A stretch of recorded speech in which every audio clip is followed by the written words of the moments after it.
nós vamos entender aqui o que Tiago quer dizer, por que Tiago quis trazer isso aqui para aquelas igrejas que estavam dispersas por um período aí, por causa da perseguição.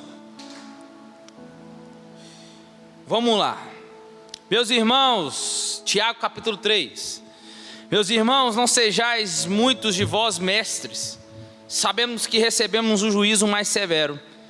Todos tropeçamos em muitas coisas, e se alguém não tropeça em palavra, esse homem é perfeito e capaz de refrear todo o corpo. Ora, quando pomos freios na boca dos cavalos para que nos obedeçam, conseguimos dirigir o seu corpo.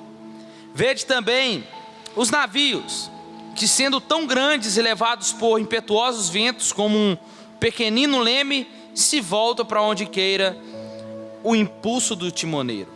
Assim também a língua é um pequeno membro e se gaba de grandes coisas. Vede com grande bosque um tão pequeno fogo incendeia?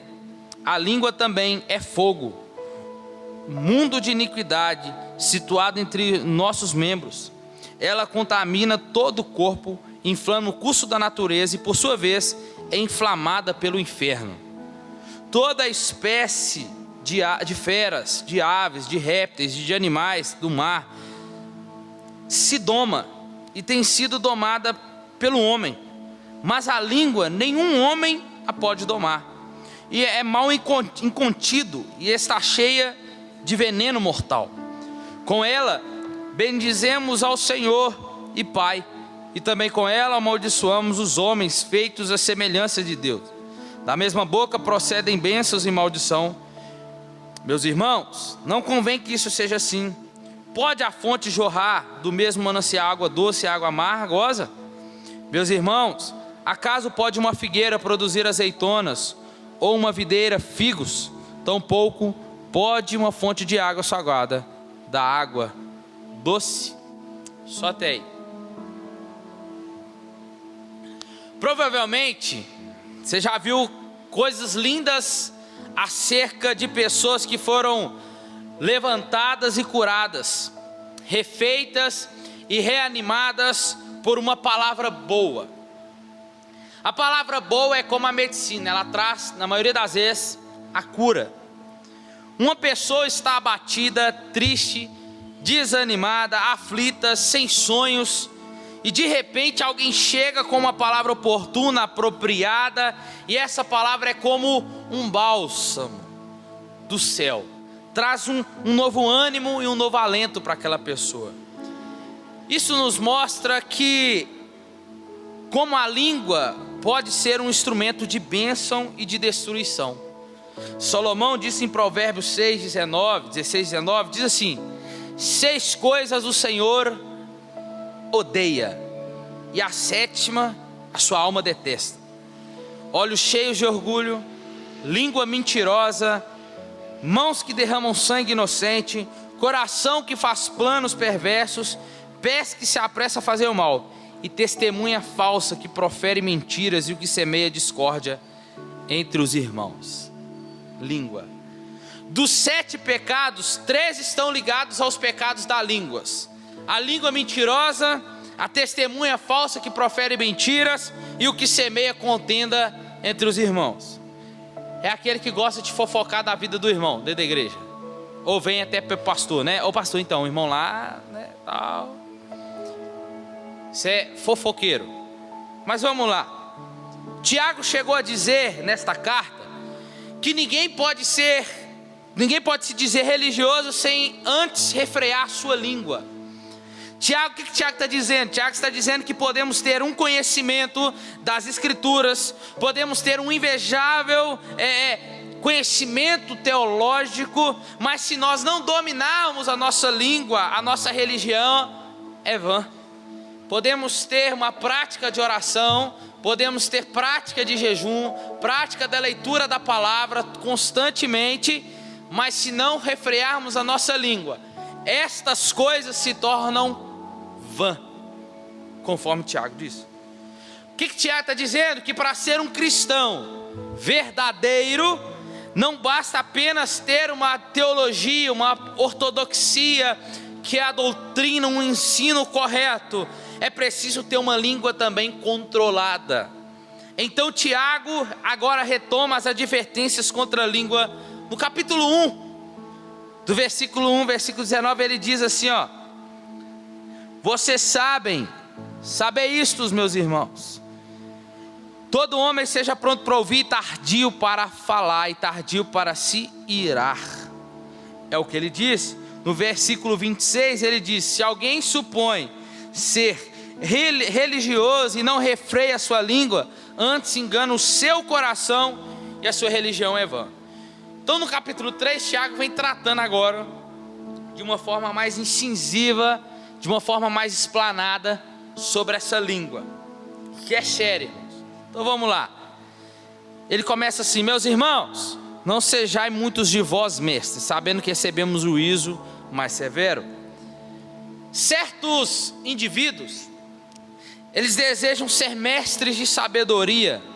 Nessa época que Tiago está dizendo, esses mestres estavam ensinando um tipo de sabedoria adotado pelo revolucionário judeus. O que eles estavam ensinando? Uma sabedoria que levava à violência. Olha aí, era o que eles estavam ensinando, esses mestres.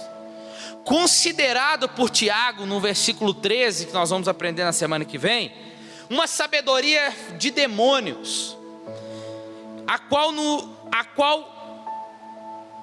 são sabedoria que faz com que ela se volte, ela é usada para o mal. É o que Tiago está falando aqui. Então o que ele está nos alertando nessa noite aqui? Tiago nos alerta para que não se tornem mestres. Olha aqui: não sejais muitos de vós mestres, ou em outras versões, não se tornem vocês mestres, pois quem nos chama ao ministério não é nós mesmos, é o próprio Deus. É Deus que nos chama para ser. Não é eu e você que temos que nos tornar. Hoje eu me torno pastor, hoje eu vou me tornar mestre. É isso que o Tiago está dizendo aqui. Não seja vocês mestres por si próprio. Não se tornem sem que Deus não te chamou, sem que Deus não te capacitou. Por quê? Porque não estamos aqui para realizar os nossos sonhos ministeriais, mas para realizar os projetos de Deus para nós. Tiago então diz que os mestres vão receber mais juízo, um juízo mais duro. Por quê? Porque estes não prestam conta de si mesmos somente, mas do ensino que está sendo dado aos outros. Então, diante de uma tamanha advertência e responsabilidade, precisamos não nos tornar mestre pela própria nossa vontade, mas sermos direcionados por Deus. Por quê? Porque se Ele nos chamar para ser pastor ou mestre, Ele nos capacitará para cumprir o chamado que Ele nos chamou. É isso que o Tiago está ensinando para nós aqui. Amém? Como é que eu me torno mestre hoje e falo: eu sou mestre e vou ensinar? O juízo para mim vai ser mais pesado, porque o ensino talvez que eu estou ensinando não é de acordo com o que Deus quer. Aí o negócio com Deus é mais embaixo. Mas se Deus me chamou para ensinar, Ele vai me capacitar para ensinar a verdade. Versículo 2: todos tropeçamos em muitas coisas, e se alguém não tropeça em palavra, esse homem é perfeito e capaz de refrear todo o corpo. Tiago começa a colocar aqui a questão da língua num aspecto muito interessante, que é a questão do tropeço. Nós tropeçamos em muita coisa, mas aquele que não tropeça no falar, ele é perfeito, é capaz de manter o controle de todo o corpo. Olha que interessante. Obviamente todos nós já tropeçamos na nossa fala, com a nossa língua, sim ou não? Já, várias vezes. Quantas vezes nós já ficamos envergonhados de falar aquilo que não deveríamos ter falado? Quantas vezes na hora em que não deveríamos, falamos? Com a pessoa que não deveria ter falado, com a intensidade e o volume de voz que não deveria ter usado. Isso acontece muito em relacionamento, né, conjugal. Uma forma que o marido trata a esposa fala com o marido, né? Às vezes daquele, precisa falar desse jeito. Às vezes até mesmo o líder, nós como pastor, às vezes não foi o problema da fala, a fala, o que você quis dizer, mas o jeito que você falou, né? Mas o que Tiago está ensinando para nós aqui? O que nós falamos? Uma palavra falada é como uma seta lançada, não tem jeito de retorná-la. É como um saco de pena, né? Igual a gente fala, agora você já falou. Soltou no ventilador, agora tenta catar para você ver se você consegue. Quebrou o copo, tenta colar, você vai ficar do mesmo jeito. Não tem como. Cola um papel no outro lá para você ver e tira ele de volta. Vai ficar um pedaço lá, um pedaço de cá, vai ficar aquele trem estranho. A palavra, acontece isso a forma que nós falamos às vezes. A palavra perfeita aqui que Tiago quer dizer, que esse homem é perfeito, este que não tropeça em palavra. Olha que interessante. A palavra perfeita nesse contexto não é alguém sem defeito. É alguém que indica que tem a maturidade. Se alguém não tropeça em palavra, este é maduro e capaz de refrear todo o corpo. Olha que interessante. Demonstra a sua maturidade no seu falar, no que você fala, como você fala. Não demonstra a sua autoridade, demonstra a sua maturidade, o quanto você é maduro. O corpo, essa maturidade, o corpo, ele se identifica no modo de falar.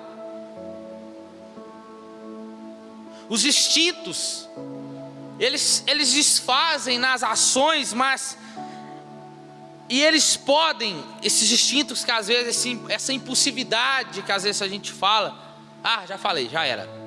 Isso podem ser controlados se nós dominarmos a nossa boca. É o que o Tiago está dizendo. Então todos nós tropeçamos em muitas coisas, mas se alguém não tropeça em palavra, esse homem ou a mulher, ela é madura. E ela consegue refrear todo o corpo. Você vai entender. Aí ele continua dizendo, agora ele vem tacando desenhos, figuras para nós. Quando pomos freios na boca dos cavalos para que nos obedeçam, conseguimos dirigir todo o seu corpo. Olha aí.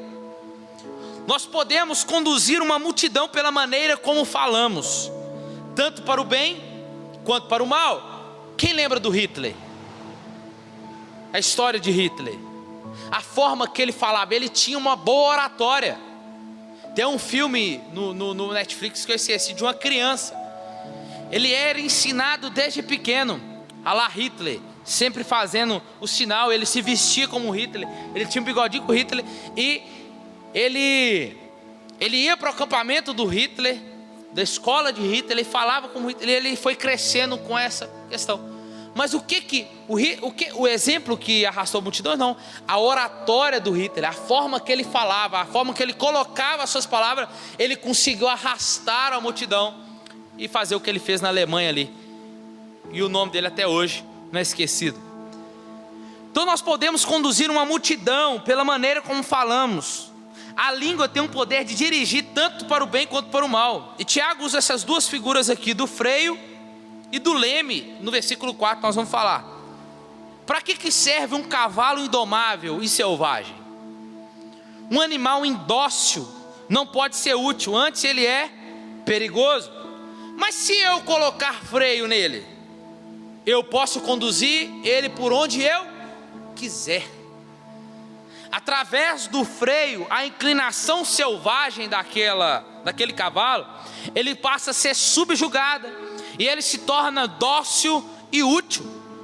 E o Tiago aqui está dizendo o quê? Que a língua é do mesmo jeito. Se você consegue controlar a sua língua, também você vai conseguir dominar os seus impulsos, a sua natureza, e vai canalizar toda a sua vida para um fim proveitoso. O cavalo aqui é como fosse o nosso corpo. Assim como uma pessoa, ela vai lá e puxa o freio e faz o animal parar, ou também não puxa e deixa o animal seguir. O que falamos, irmãos? O que falamos freia os nossos desejos e ações, ou vai permitir que eles continuem salteando por aí. O que nós falamos, ou vai frear as nossas impulsividades, as nossas natureza carnal, pecaminosa, ou ela vai fazer com que continue saltando por aí. A gente tem que tomar cuidado com isso, porque a Bíblia diz que a gente vai ser julgado pelas nossas palavras, por aquilo que nós falamos. As nossas palavras, ou ela nos freia, ou elas nos deixam sem limites. Por isso que muitos cristãos hoje não conseguem guardar a língua. Por quê? Porque não usam o freio de forma correta. Sabe quantas vezes Israel murmurou no deserto? Quantos anos Israel ficou no deserto? 40 anos. Sabe quantas vezes Israel... Eu falei que uma vez já. 14 vezes Israel murmurou no deserto.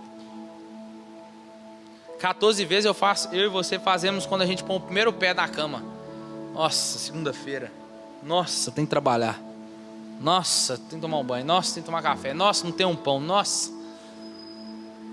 Senão você já murmurou 14 vezes só na parte da manhã. Nós vamos aprender mais aqui. Então a gente tem que passar o quê? Usar o freio na nossa língua de forma correta. É aquele crente, já viu aquele crente que fala assim: não, eu converti, mas eu sou sincero, eu pego e falo mesmo, tô nem não, pronto, falei. Não tá nem aí se vai machucar o outro, não tá nem aí se a sinceridade, ser sincero é uma coisa, machucar o outro com as suas palavras é outra coisa. Porque, como diz meu pai fala assim, claro que eu e meu pai dão um choque, né? Aí, mas você até nisso você me puxou em brincadeira, hein? Agora eu sinto o que eu passava, o que eu fazia. Falei, vai vendo aí. Mas ele fica assim comigo: mas eu não quero que você seja como eu fui. Quero que você mude, porque eu sofri, tomei porrada demais na cara, com a vida, a forma que eu falava, a minha rispidez, o jeito de falar. Às vezes no telefone mesmo, opa, porque você está gritando? Calma, só estou conversando. Está lá, ó. A gente precisa fazer o quê? Refrear, guardar mais a nossa língua. Por isso que Tiago diz: seja pronto para ouvir e tardio para falar. Ouve primeiro, não sai saltando as palavras dos outros, não. Ouve primeiro, calma, pensa no que você vai falar. Tiago usa a figura do leme. Tede também os navios, que sendo tão grandes e levados por impetuosos ventos, como um pequenino leme, se voltam para onde queira o impulso. Tiago usa a figura aqui do leme. Um navio transatlântico, ele é dirigido para lá e para cá pelo timoneiro, e por meio de um pequeno leme. Imagina o que seria de um navio sem o leme. Colocaria em risco a vida dos tripulantes, a vida dos passageiros e a carga que transportaria. Isso seria um desastre. Agora entenda: sem leme, um navio seria um instrumento de morte. Olha aí. Sem o leme, o navio seria um instrumento de morte, de naufrágio, de loucura. O leme, porém, ele pode conduzir esse grande navio. Sabe esses grandes navios transatlânticos que atravessam os oceanos, tudo carregando cargas, carregando contêineres? Fungido, o leme, o que ele faz? Faz fugir dos rochedos, das rochas submersas, e pode transportar em paz e segurança os passageiros, os tripulantes e a carga que nele está. O que Tiago está querendo dizer com isso aqui? Tiago está dizendo que se nós não controlarmos a nossa língua, nós seremos como um transatlântico sem leme, sem direção. Se nós não controlarmos a nossa língua, vamos nos arrebentar nos rochedos da vida, vamos nos destruir, e vamos ainda destruir quem está perto de nós. porque a língua ela tem poder de dirigir para o bem ou para o mal. Como evitar que a água do mar e o vento levassem esse transatlântico? O engenheiro que construiu algo nele. Depois que ele desenhou, ele construiu algo. Um pequeno instrumento que é capaz de controlar a direção do navio. É o leme. Então entenda uma coisa. O mesmo engenheiro que desenhou o universo e construiu o universo, colocou algo em nós, um pequeno instrumento capaz de controlar toda a direção da nossa vida: a língua.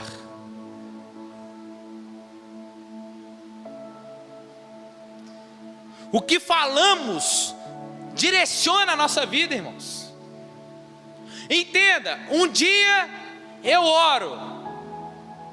Um dia a pessoa ora, fala assim: Deus, abre os olhos do meu marido, abre os olhos da minha esposa, abre os olhos espirituais do meu filho, liberta ele. No outro dia a esposa está dizendo assim: mas meu marido não presta, mas minha esposa não presta. Ah, meu filho, não presta para nada não. Uai, um dia declara vitória e o outro começa a falar de derrota. Ei, mantenha o leme na direção certa. Você está aqui comigo? Deus colocou esse instrumento no nosso corpo para refrearmos todo ele. É essa língua que direciona. O que eu falo é o que vai me direcionar, o que vai fazer eu andar, por onde eu vou me mover, quem vou ser, o que as pessoas vão pensar de mim, o que as pessoas vão olhar para mim e dizer. Olha lá, o fofoqueiro, diz que é crente. Olha lá, é o primeiro a estar no site de fofoca do condomínio. Gosta de uma fofoca, gosta de falar do irmão. Você vai entender uma coisa interessante aqui. A língua, irmãos, é ela que direciona a nossa vida. O que falamos que direciona a nossa vida. Língua tem poder para destruir. É o que Tiago vai falar no versículo 5 e 6. Assim também a língua é um pequeno membro e se gaba de grandes coisas. Vede quão grande bosque um tão pequeno fogo incendeia. A língua também é fogo, mundo de iniquidade, situado entre os nossos membros, e ela contamina todo o corpo, inflama o curso da natureza e por sua vez ela é inflamada pelo inferno. Tiago lança a mão de outras duas figuras aqui, o fogo e o veneno. Ele disse que uma fagulha pequena incendeia toda a floresta. Você já parou para perceber que um incêndio de proporções tremendas pode ser causado por um simples negócio de cigarro lá, guimba de cigarro que fala, né? Ou por um mero palito de fósforo e transforma num incêndio. Aquela chama inicial é tão pequena que se você der um sopro, ela se apaga. Olha aqui. Mas o que adianta você soprar um fogo que se alastra por uma floresta? Aí não adianta mais. Já alastrou tudo. Já acabou tudo, já está destruindo tudo, já era. O fogo, depois que se agiganta e alastra, torna-se indomável e deixa atrás de si uma grande devastação. Olha o que Tiago está comparando a língua, irmãos. As nossas palavras, por menores que sejam, podem ser um fogo destrutivo para muitas árvores. Árvores, situações ou pessoas que estão à nossa volta. Percebemos que a língua é influenciada pelo inferno, é o que Tiago está dizendo. A língua ela é influenciada pelo inferno, que pode trazer grandes destruições, inflamar para destruir.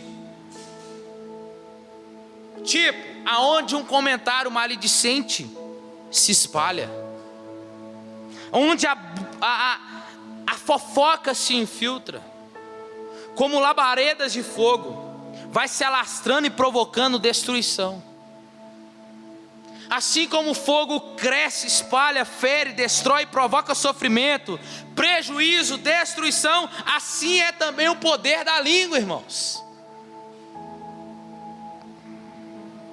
Talvez assim como você já deve ter visto famílias, casamentos, amizades sendo destruídas por poucas palavras que carregavam ódio, vingança,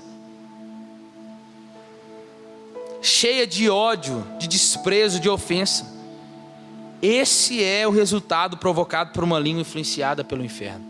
Irmãos, quantas pessoas saíram da igreja por causa de línguas de pessoas, de julgar, de acusação, de falar que fez, mas o fez, de falar que viu, mas então me disseram X, então falaram para mim disso. Por causa disso, muitas vidas e pessoas, casamentos foram destruídos. Semana passada mesmo ela estava resolvendo um caso assim, por causa de língua. Está acabando com o casamento. Estamos lá na peleja, orando, mas por causa de línguas, fofocas. Olha o que o salmista diz no Salmo 52. Por que você se gloria na maldade, ó homem poderoso? Pois a bondade de Deus dura para sempre. Com a língua você trama planos de destruição. Ela é como navalha afiada, que só produz enganos. Você ama o mal mais do que o bem, prefere mentir do que falar a verdade. Você ama todas as palavras devoradoras. Ó língua fraudulenta, diz o salmista. Olha o que ele diz mais no Salmo 139, versículo 1 e 3. Ó Senhor, isso que você conhece, Tu me sondas e me conheces.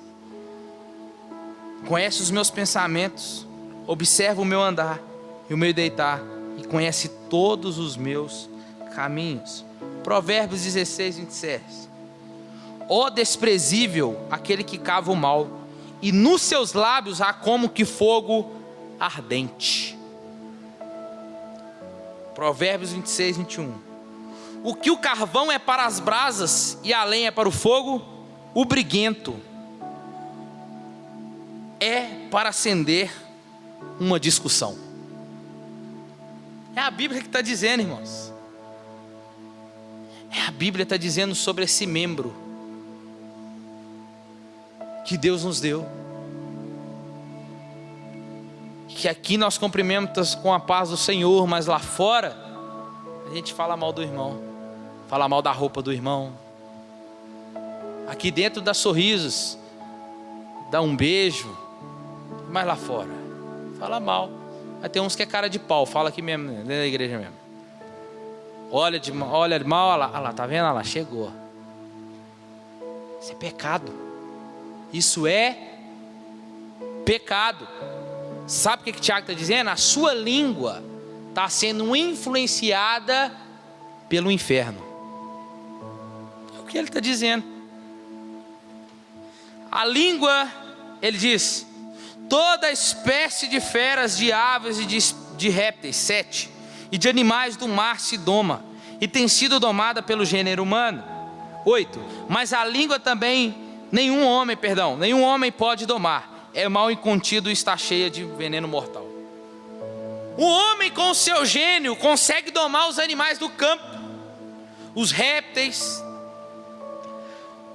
as feras, as aves e também os animais aquáticos.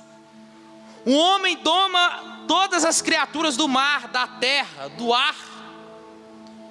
Porém o homem não consegue domar a sua própria língua. E se um homem conseguisse domar a sua língua, diz Tiago, então ele seria um perfeito varão, um homem ou uma mulher madura. O apóstolo Paulo diz em Efésios que antes de abrirmos a nossa boca, olha aqui, Efésios 4, 29, Antes de abrirmos a nossa boca, precisamos avaliar se as nossas palavras é verdadeira, amorosa, boa e edificante. Se não for, nem abra a boca para falar.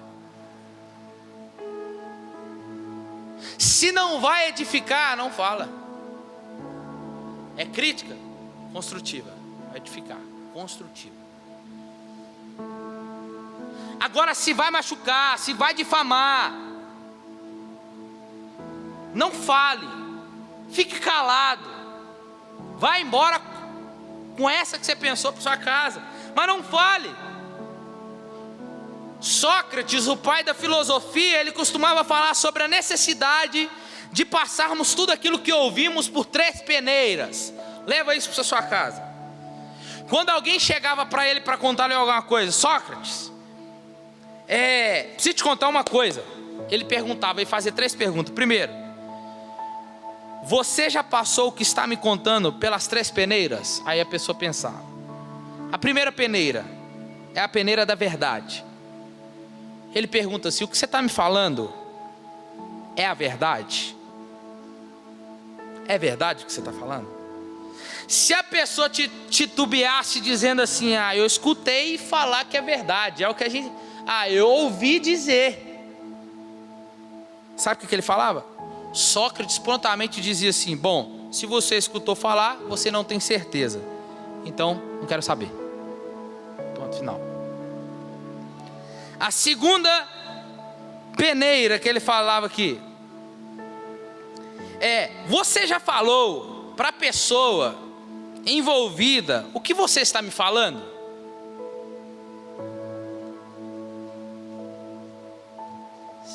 Você já parou para pensar nisso? Vamos supor, chegou perto de você para falar de alguém daqui da igreja. Então, sabe fulano? Então, tô aqui. Aí, a primeira coisa que você tem que fazer é fazer assim, ó. Pera aí, ele está sabendo o que você está me falando? Então vamos fazer o seguinte, pera aí que eu vou chamar ele. Pera aí que nós vamos chamar ele. Senão vira fofoca. Não, mas eu não queria que você chamasse ele não, eu só estou comentando com você. Não, mas você está falando mal dele, você está falando de mim para ele, eu quero presente para ele saber por que você está falando mal dele. Pronto. Quando a Bíblia, irmãos, diz em Mateus capítulo 18, assim: se você vê seu irmão pecar, vai lá, corrijam. Se ele não ouvir, você chama 2 ou 3 para junto com você testemunhas. Você vai corrigir ele, os testemunhos vão te ajudar. Se mesmo assim ele não te ouvir, sabe o que você faz? Apresenta para a igreja. Se ele mesmo assim não ouvir a igreja, não obedecer, não querer praticar o que você disse, de acordo com a palavra, sabe o que Jesus está dizendo? Ele é considerado como um gentil e publicano. Jesus está dizendo, ele não faz mais parte da aliança. Exclua-o. Exclua-o, coloque-o para fora. Sabe o que Jesus está nos ensinando aqui? Jesus está nos ensinando que seja quem for, falou de alguém aqui, você tem que defender. Chama como testemunho. Pera aí que eu vou chamar ele. Você ficou sabendo isso da onde? Não, pera aí então não quero saber não. A gente tem que ser como o Sócrates está falando aqui. E outra coisa que ele diz, a terceira: o que você vai me contar vai ajudar essa pessoa de quem você está falando? Vai ser uma palavra boa, vai ser útil, edificante para ajudar na solução do problema? E se a pessoa não podia responder positivamente ao crivo dessas 3 peneiras, então Sócrates era enfático dizendo: por favor, então não me conte nada, eu não quero saber. Pronto, assunto só encerrado, irmãos. Tiago aqui então afirma que o homem ele é capaz de dominar animais selvagens, mas não consegue dominar a sua língua. O que ele está dizendo? Conquista tudo que é externo, tudo lá fora, mas não consegue liderar a sua língua a si mesmo. Quer o homem conquistar, parece que ele está dizendo, quer o homem conquistar do lado de fora e não dominar do lado de dentro. É o que Provérbios diz, olha que interessante. É melhor ter paciência do que ser herói de guerra. O que domina a sua língua, o seu espírito, é melhor do que conquistar uma cidade.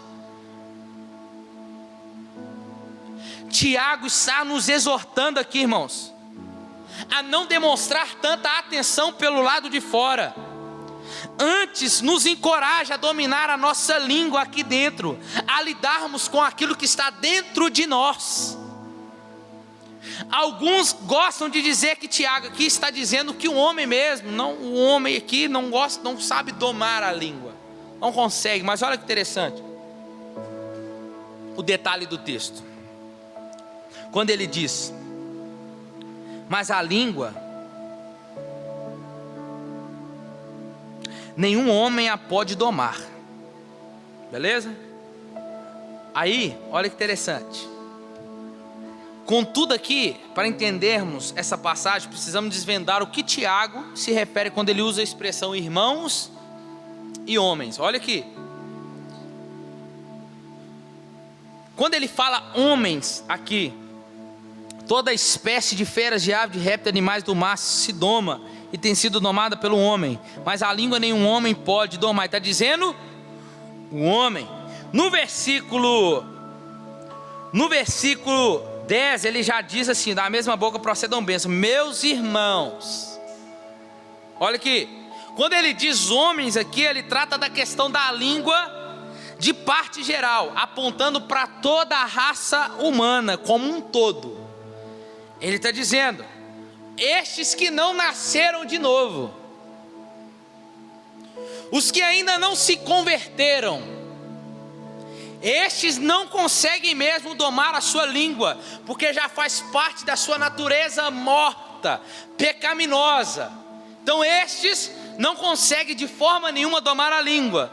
Mas quando Tiago vai dizer aqui acerca dos irmãos, olha aqui,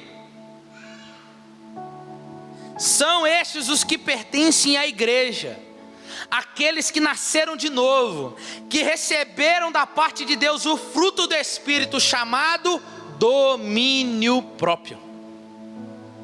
Este sim consegue domar a língua. Então, voltando à mensagem de domingo retrasado, se você e eu não conseguimos domar a nossa língua ainda, quer dizer que ainda nós não, é parte que ainda nós não nascermos de novo. Lembra de Nicodemos? Embora os homens não consigam dominar a sua língua, e estes usam como veneno, o nascido de novo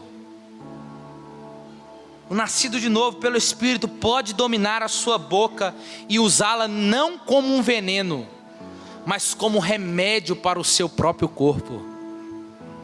Sua língua pode curar em vez de produzir veneno. Se a língua fosse indomável, seria impossível e injusto então o cristão dominá-lo. Então entenda, irmão, uma coisa aqui: quem tem que falar mal, você não tem que ficar preocupado se lá fora eles falam mal, se eles fofocam, se o ímpio não tem papa na língua, se fofoca, se fala mal do outro, se fala B, C. Você tem que se preocupar é se você está falando mal do próximo. Você tem que se preocupar é com a sua língua, se está guardada dentro da boca ou não, porque ele já tem veneno nas suas línguas. Mas o cristão não. O cristão não pode envenenar, o cristão não pode matar pessoas, não pode acender fogo numa floresta para destruir. O cristão tem que trazer vida. O cristão, através das suas palavras, tem que trazer cura para o seu próprio corpo, mas também para o próximo. Amém? Então entenda, para a gente concluir já. Ele diz: com ela que é a língua, bendizemos ao Senhor e Pai, mas com ela também amaldiçoamos os homens, feitos à semelhança de Deus. Da mesma boca procedem bênção e maldição. Meus irmãos, não convém que isto seja assim. Pode a fonte jorrar do mesmo manancial água doce e água amarga? Meus irmãos, acaso pode uma figueira produzir azeitonas ou videira figos? Tampouco pode uma fonte de água salgada dar água doce. eu e você não encontraremos em uma mesma fonte água salgada e água doce. Eu e você também não podemos colher figos de um espinheiro e nem espinhos de uma figueira. Mas você fala coisas boas e coisas más com a mesma língua. Tiago está enfatizando aqui o mesmo que Jesus Cristo disse, que a boca fala aquilo que o coração está cheio. Se você se enche de coisas da televisão, se só se enche de novela, você vai só saber falar de novela. Se se enche de futebol, você vai saber só falar de futebol. Eu lembro certa vez, no início da minha juventude, como eu estava com meus 15 anos, na escola, e os meus meninos da minha sala ficavam, não, mas você só fica falando da Bíblia o tempo todo, você só faz, você sabe conversar outra coisa, não? Eu estava naquele momento de estudar, aquele tempo. Eu falei assim, não sei se eu sei falar, porque tudo que eu falava eu colocava um versículo, tudo que eu falava eu jogava um versículo. Mas você só sabe citar a Bíblia, me ajuda aí. Mas por quê? Porque a gente estava cheio. Se você vive num lugar onde só conta piada, você está cheio de quê? De piada. Você vai trazer as piadas para dentro da sua casa, vai ficar contando piada o tempo todo. Você só vai falar o que está dentro do seu coração, e se o coração estiver vazio, você não vai falar nada também. Se o seu coração é mau, a palavra que vai sair da sua boca é má. A incoerência da língua está no fato de que com ela você bendiz a Deus e também amaldiçoa o seu irmão, criado à sua imagem e semelhança. A mesma língua que usamos para falar dos outros é a mesma língua que usamos para louvar a Deus no culto. A mesma língua que usamos para glorificar o Senhor com nossos cânticos e orações, usamos também para ferir de morte uma pessoa criada à imagem de Deus. A língua não é apenas incoerente, mas ela é contraditória. Você pode usar a sua língua como uma fonte de refrigério para as pessoas, para abençoá-las, encorajá-las, consolá-las. E para nós aqui, como é precioso trazer uma palavra boa, sim ou não? Animadora e restauradora para uma alma aflita. A principal marca de um cristão que guarda a sua língua, de um cristão maduro, é ser parecido com Jesus. Uma das principais características de Jesus era que sempre que uma pessoa chegava aflita perto dele, essa pessoa saía animada, restaurada e com um novo entusiasmo pela vida. Deixa eu fazer uma pergunta para você. Como que as pessoas têm chegado perto de você e têm saído de perto de você? Será que tem saído de perto de você falando assim, ah lá, não sabe nem conversar? Ah lá, mó grosso. Ah lá, é ignorância. Ó, estupidez. Ou será que tem saído de perto de você? Não? Depois você conversa com aquele rapaz lá, depois você conversa com aquela moça lá. Eles falam pra gente, dá um entusiasmo, dá um ânimo, a gente sai mais com coragem. Quando as pessoas chegam perto de vocês, elas saem mais animadas ou encantadas com a vida? Com vontade de viver? Elas saem cheias de entusiasmo dizendo, valeu a pena conversar com você, eu sabia que eu podia conversar com você. Será que eu e você temos sido uma fonte de vida para as pessoas? A sua família é abençoada pelas suas palavras? Seus colegas de escola, de faculdade, de trabalho são encorajados com a maneira que você fala? Nós, como cristãos, irmãos, precisamos valorizar mais nossas vitórias internas do que externas. Fruto do Espírito. Precisamos fazer da nossa boca um instrumento de bênção e não de maldição para quem está à nossa volta. Sabe o que você faz? ouça mais Deus e fale menos. Dominamos a nossa língua e não apenas os animais. Nós podemos dar sabor à vida das pessoas pela maneira que nós comunicamos. Eu fiz um cursinho de oratória e lá eles falavam assim, como é que a gente fala a frase aqui? Eu não sou responsável pelo que, eu sou responsável por aquilo que eu falo, não por aquilo que você entendeu. Não é assim que a gente fala aqui? Fora? É ou não é? A gente usa esse termo aqui fora, esse ditadinho. Mas sabia que você é responsável sim? Pela sua comunicação. Se a pessoa não entendeu, houve erro na sua comunicação, na forma que você falou. Então você é responsável sim pelo que você fala e responsável sim pelo que a pessoa entendeu. Nós, como transmissores da palavra de Deus aqui, temos esse dever de comunicar para que as pessoas entendam. Amém? Então, que nós venhamos guardar a nossa língua, refrear ela, assim como o cavalo, colocar o leme para dar direção a ela. Precisamos disso. Curva a sua cabeça, Pai. Nós te louvamos, Deus.